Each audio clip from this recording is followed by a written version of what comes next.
pagi teman-teman, kita berjumpa lagi ya dalam video pembelajaran online. Masih tentang bagaimana mengelola kinerja perusahaan dengan balance scorecard. Ya, jadi dalam video sebelumnya, video live sebelumnya saya sudah menceritakan mengenai format ya. Jadi bagaimana Anda harus menyusun KPI untuk setiap perspektif ya. Jadi perspektifnya ada 4 ya di sini. Kemudian masing-masing ada sasaran strategis. Nah, masing-masing itu dicantumkan KPI-nya mas, ya mbak-mbak ya, yang terukur. Nah, dalam slide berikutnya kemarin ya, dalam video sebelumnya saya sudah ngasih guideline-nya ya. Nah, sekarang saya mau ngasih contoh-contoh KPI-nya mas, ya. Jadi ini dia ya, contoh-contoh KPI. Ya misalnya ini di bidang HR, ini mungkin cocok untuk perspektif learning and growth, karena berkaitan dengan people development. Ya misalnya KPI-nya jumlah rekrutmen yang tepat waktu, ya 45 hari kalau bisa. Jadi kalau ada kebutuhan karyawan baru dalam waktu di bawah 45 hari sudah harus bisa direkrut. Ya, sejak dari request user sampai tanda tangan kontrak, tanda tangan sign. Di luar masa ini mas ya, di luar masa, kan kadang-kadang karyawan baru butuh waktu 1 bulan ya untuk resign dari perusahaan yang lama. Jadi di luar 1 bulannya itu. Ini 45 hari ini sejak request sampai kemudian ada tanda tangan kontrak dengan karyawan itu. Mungkin karyawan itu akan masuk 1 bulan kemudian. Ya. Unit pengukurannya persentase mas, targetnya ilustrasi ini, ilustrasi saja 100%, tidak boleh ada yang terlambat. Yang nomor 2 misalnya rata-rata skor evaluasi karyawan baru setelah 3 bulan masa percobaan. Targetnya unit pengukurannya angka, targetnya 80. Ya, ini ilustrasi saja mas. Nah ini mas, nomor 2 ini KPI yang mensyaratkan Anda punya format evaluasi karyawan baru. Kalau Anda belum punya ya Anda harus bikin. Jadi misalnya dalam setahun nanti ada sekitar 20 orang karyawan baru. Setelah 3 bulan ya dievaluasi, usernya disuruh menilai. Ya, Anda bikin format penilaiannya dari 1 sampai 100 misalnya. Ya. Kemudian yang nomor 3 misalnya jumlah pelamar untuk setiap job vacancy ya, misalnya ini ya. Angka 100 pelamar. Dan seterusnya mas ya, rata-rata jumlah pelatihan per karyawan. Ya. Nomor 5 ini persentase perubahan produktivitas kerja sebelum dan sudah pelatihan. Kemudian nomor 6 ini ROI of training, return on investment. Ini nomor 5, nomor 6 ini contoh KPI yang agak membutuhkan biaya ya, membutuhkan analisa. Jadi jarang saya pakai mas. Yang nomor 5 sama 6 ini jarang saya pakai. Nomor 7 skor kepuasan peserta pelatihan. Ya, nomor 8 jumlah karyawan yang sudah menyusun individual development plan. Dan yang 9 setelah disusun dilaksanakan, persentase pelaksanaan individual development plan dibanding rencana. Targetnya 90% dan 80%. Ini KPI nomor 8, nomor 9 ini penting nih menurut saya dan banyak dilupakan oleh perusahaan ya. Kalau bisa Anda itu ya meminta karyawannya untuk bikin development plan setahun. Setahun itu mau ngapain saja, mau ikut training berapa kali, mau ikut coaching berapa kali, mau melakukan mentoring berapa kali. Disusun mas, at least untuk level manager ke atas ya, atau level supervisor ke atas. Dan setelah disusun nanti HRD-nya harus memantau betul-betul dilaksanakan nggak itu rencananya, atau hanya ditulis di atas kertas. Ya, ini nomor 8, 9 ini KPI yang bagus, tapi memang sekali lagi sama ini mas dengan KPI nomor 5 sama nomor 6 tadi ya. Butuh energi, butuh waktu untuk mengendalikannya. Dan biasanya banyak HRD di perusahaan-perusahaan yang tidak punya resource untuk melaksanakan KPI ini. Ini contoh saja mas ya. Kemudian untuk produksi ini ya, KPI untuk produksi ini cocok untuk perspektif bisnis proses. Ya, durasi machine downtime, unitnya jam, ya maksimal 60 menit per tahun, frekuensi machine downtime, defect rate-nya persentase kalau bisa 0,002%, Nomor 4 nih penting ini ya, jumlah order produksi yang dapat dipenuhi sesuai schedule 100%. Ini sering jadi konflik ya. Orang PPIC, orang marketing, sama orang sales, sama orang produksinya tidak kompak sehingga banyak order produksi yang molor, yang terlambat. Nomor 1, 2 itu juga sangat penting ya, downtime-nya harus kecil. Nomor 3 sangat penting juga, defect rate-nya kalau bisa zero ya. Kemudian nomor 7 ini kita bicara mengenai utilisasi mesin ya, kapasitas produksi per jamnya, ton per jam berapa, biaya lemburnya. Ini cocok untuk KPI di bidang perspektif bisnis proses, Mas. Ya. Ini marketing, ya, penjualan ini cocok untuk perspektif pelanggan, Mas, kalau KPI orang marketing ini. Ya, market share, skor kepuasan pelanggan, ya, skala 1-5, targetnya 4,25. Nomor 4 ini agak sedikit susah ini ngitungnya ya, return on investment marketing program ya. Jadi setelah Anda promosi itu berapa pelanggan baru yang didapat, itu harus dihitung kalau bisa. Setiap kali Anda promosi berapa pelanggan baru yang didapat, dilacak. Nah cuman kadang-kadang orang marketing tidak punya datanya. Nomor 5, jumlah pengembangan produk baru ya, bagus ini 5 produk targetnya. Produk availability and market ini untuk orang-orang distribusi ya, kalau bisa coverage-nya tinggi 95%. Rata-rata penjualan per agen atau per distribution 1 miliar untuk per outlet. Atau komplain ini respon time maksimal 24 jam harus sudah ada penyelesaian misalnya. Ya jadi KPI ini semua terukur, Mas ya. Ada pakai persentase, pakai jumlah, pakai skor, pakai share. Ini unit pengukurannya saya tulis ya, bentuknya jam, rupiah atau persentase, baru kasih target. Ya, jadi 2-3 hal yang terpisah itu. Kadang-kadang orang menyusun KPI langsung disebutkan targetnya langsung di sini ya, pertumbuhan 10%, itu baik-baik saja sih, fine. Tapi lebih bagus seperti ini, KPI-nya netral, baru targetnya dikasih, gitu Mas. Ini contoh IT ya. Downtime, uptime ke jaringan komputer,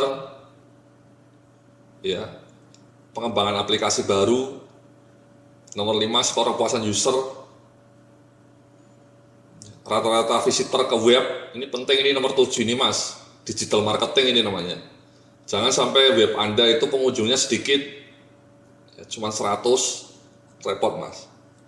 Blog saya saja, saya punya blog pribadi Mas, ya, pengunjungnya setiap hari 5.000 orang Mas, mbak-mbak ya. Jadi kalau bisa ya website corporate Anda 5.000 dong, masa kalah sama blog personal saya gitu ya. Nah ini keuangan Mas, kalau keuangan mungkin cocok untuk perspektif financial ya. Misalnya operating cost ratio ini bicara mengenai biaya, cost of fund, ketersediaan cash flow, ya. Laporan keuangan akurat, return on asset, profit, ya. Net profit, return on asset itu KPI untuk orang keuangan. Ini unit pengukurannya, ini targetnya. Jadi itu contoh-contoh KPI Mas. Ya. Kalau Anda mau contoh KPI yang lebih lengkap, Anda bisa datang ke website saya, yang namanya ilmumanagemensdm.com Mas. ilmumanagemensdm.com. Ya. Saya menyediakan KPI untuk 325 fungsi ini Mas, lengkap. Ada untuk KPI untuk purchasing, untuk gudang, untuk sales, finance dan seterusnya, ya, lengkap. Dan bahkan kemudian saya bikin KPI untuk 20 jenis industri, ya, jadi KPI yang spesifik untuk 20 jenis bisnis. Ada KPI untuk asuransi, untuk hotel, manufacturing, online shop, sekolah, perbankan, perkebunan, rumah sakit, consumer goods juga. Ya, Anda bisa dapatkan contoh-contoh KPI ini. Ini saya pikir sangat membantu ya kalau Anda bikin balance scorecard untuk industri Anda. Misalnya industri Anda manufacturing, ya Anda bisa lihat contoh KPI saya untuk manufacturing ya. Kalau Anda perusahaannya perbankan ya bisa lihat KPI perbankan. Ya, jadi lihat di ilmumanagemensdm.com Mas. Anda googling aja ilmumanagemensdm.com. Jadi itu contoh-contoh KPI-nya ya.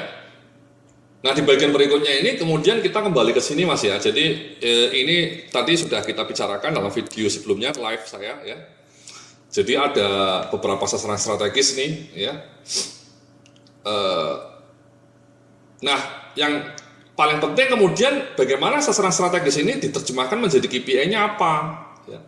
Misalnya revenue growth, increase revenue growth apa KPI-nya, increase customer acquisition apa KPI-nya, inovasi apa KPI-nya. Nah caranya itu adalah kemudian yang pertama ini sebaiknya ditampilkan dalam bentuk Excel ya. Jadi seperti ini Mas ya. Ini tabel Excelnya. Ini namanya balance scorecard tabel. Jadi sasaran strategis di sini kalau Anda lihat ini enhance long term shareholder value, increase revenue growth sama cost efficiency itu sebenarnya di copy paste saja Mas dari kata-kata ini tiga ini. Jadi tiga ini 1, 2, 3 di copy paste pindah ke sini dituliskan dalam bentuk Excel. Sama di customers juga customer satisfaction, market share, customer acquisition ini kalimat-kalimat ini sasaran strategis ini sebenarnya kita copy paste dari ini ya. Ini kita copy paste, kita paste ke sini, kita paste ke sini, kita pindah ke sini, sama dan seterusnya. Di sasaran strategis bisnis proses juga operational excellence, CRM sama inovasi itu kita copy paste dari tadi strategi map tadi. Yang ini juga Mas, employee satisfaction, enhance, ya. Productivity sama evaluasi kinerja. Ya. Jadi itu copy paste Mas. Itu yang pertama Mas. Jadi masing-masing ada perspektifnya. Nah ini pembobotan ini memang judgement Mas ya. Jadi ini kebetulan dalam contoh ini saya kasih semua bobotnya sama. Ada beberapa perusahaan yang bobotnya mungkin di finansialnya 20, di customersnya 30, di bisnis prosesnya 30, learningnya cuma 20 misalnya. Itu lebih ke titik tekan Mas ya, prioritas saja, prioritas. Ya, jadi itu filosofi ownernya biasanya. Kalau menurut saya selain filosofi owner ya memang melihat ini Mas ya, KPI-KPI-nya. Kalau KPI-KPI-nya di bisnis proses lebih kerat, lebih ketat, lebih banyak ya bobotnya sebaiknya lebih banyak. Ini misalnya learning KPI-nya cuma 3, ya bobotnya sebaiknya mungkin 325, mungkin cukup 15. Ya. Di bisnis proses KPI-nya ada 1, 2, 3, 4, 5, ya mungkin bisa cocok 25. Ya, jadi seperti itu Mas. Menurut saya jumlah KPI sebaiknya juga menentukan bobot. Itu yang pertama Mas ya, bobot perspektif. Nah, kadang-kadang perusahaan juga kemudian bobot 25-nya ini di breakdown lagi ke KPI. Jadi misalnya 25 ini masing-masing dapat 5, saat ini 5 kan 25 Mas. Ya. Jadi dibobot KPI-nya. Ini kebetulan saya anggap semua KPI bobotnya sama ya. Jadi 25 ini dibagi 5 ini. Kebetulan ada 5, jadi pas 5 lah.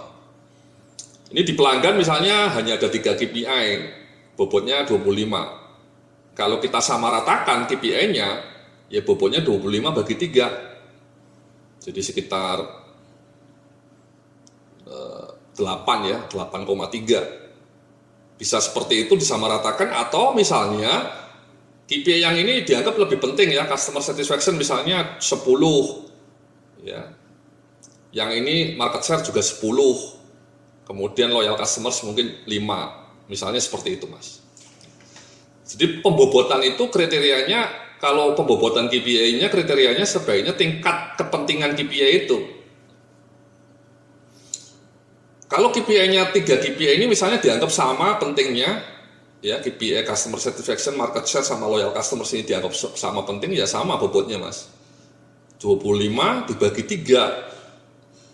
Tapi kalau misalnya kita sepakat bahwa yang lebih penting satisfaction sama loyal customers misalnya, market share mungkin hanya hasil, ya bisa seperti tadi ya, satisfaction-nya dikasih bobot 10, ini 10, market share-nya cukup 5, ya Mas ya. Itu pembobotan Mas. Ya. Jadi sekali lagi pembobotannya bisa di perspektif. Kalau di perspektif kita lihat jumlah KPI-nya ya, makin banyak KPI-nya sebaiknya bobotnya makin tinggi. Dan Anda juga bisa membobot KPI-nya ya. 25 ini dibebankan ke masing-masing KPI-nya lagi, di breakdown. Ya. 25-nya harus 100 nih Mas, kalau di perspektifnya ya, harus 100, tidak boleh 110. Ya, harus 100. Ya. Jadi sekali lagi 25 dibagi 5, 25 dibagi 3, dan seterusnya. Nah, yang berikutnya ini KPI-nya Mas ya. Jadi masing-masing sasaran strategis ini sekali lagi ini di copy paste dari gambar ini tadi ya. Dari map ini. Itu minimal 1 KPI Mas ya. Masing-masing sasaran strategis minimal 1 KPI. Nah, yang pertama misalnya kita kebetulan ada 2 KPI, boleh juga 2 KPI ya.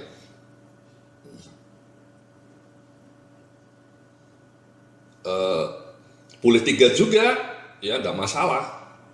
Kalau memang KPI-nya ada banyak, ada pengen lebih detail ya boleh, sampai 3, sampai 4 bahkan boleh.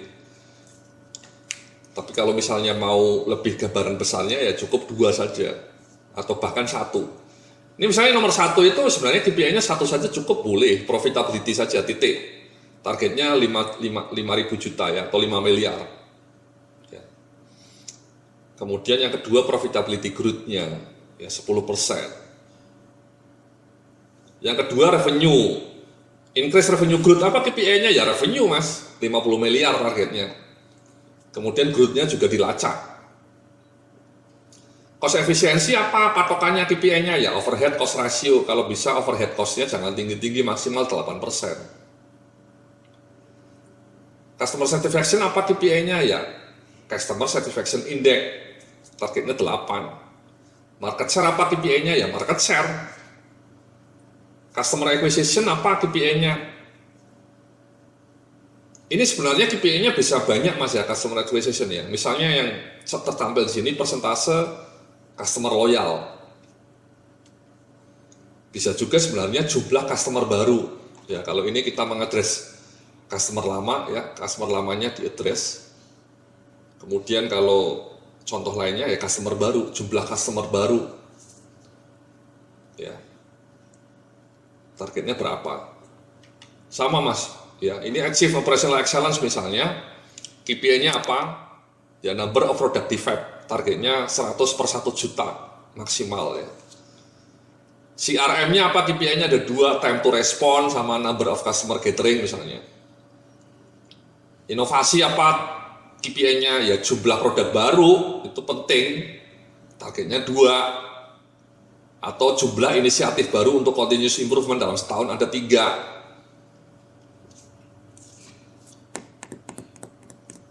Kemudian develop employee satisfaction, KPI-nya ya employee satisfaction index, disurvei lah kepuasan Anda sebagai karyawan ya, 8 skornya dari skala 1 sampai 10. Happy nggak?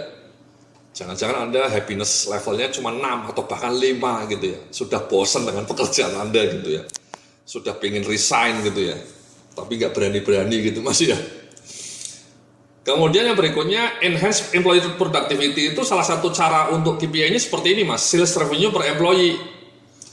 Jadi misalnya Anda karyawan di perusahaan Anda ada 1000. Kalau revenue Anda 500 miliar, ya 500 miliar bagi 1000. Ketemulah angka misalnya berapa itu 500 juta mungkin ya. Jadi 500 miliar supaya gampang ini Mas ya.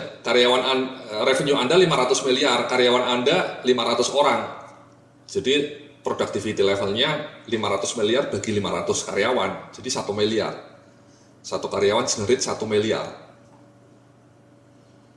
Kalau karyawan Anda 100, revenue Anda 100 miliar, sama Mas, revenue per employee Anda 1 miliar. Makin tinggi revenue per employee, makin produktif perusahaan Anda. Ya, makin bagus. Karyawannya nggak banyak, tapi revenue-nya tinggi. Bisa sales revenue per employee, atau yang kedua Mas, KPI yang kedua, net profit per employee. Ya, kalau revenue itu kan gross, omset gross. Kadang-kadang perusahaan lain mencantumkan KPI-nya untuk mengukur produktivitas karyawan itu adalah net profit per employee. Ya, itu lebih tajam. Ya. Jadi kalau net profit perusahaan itu 100 miliar, karyawannya hanya ada 50, berarti satu orang karyawan generate 2 miliar profit per tahun. Sangat efisien, sangat produktif. Nah, yang terakhir ini menyempurnakan sistem evaluasi kinerja. KPI-nya seperti ini ya, modelnya ya, model project KPI. Persentase penyelesaian sistem manajemen kinerja baru. Targetnya 100% ready di bulan November misalnya. Jadi seperti itu Mas ya, contoh balance scorecard dengan KPI-nya masing-masing dengan targetnya. Terima kasih, kita akan jumpa dalam video berikutnya. Salam sukses, penuh keberkahan.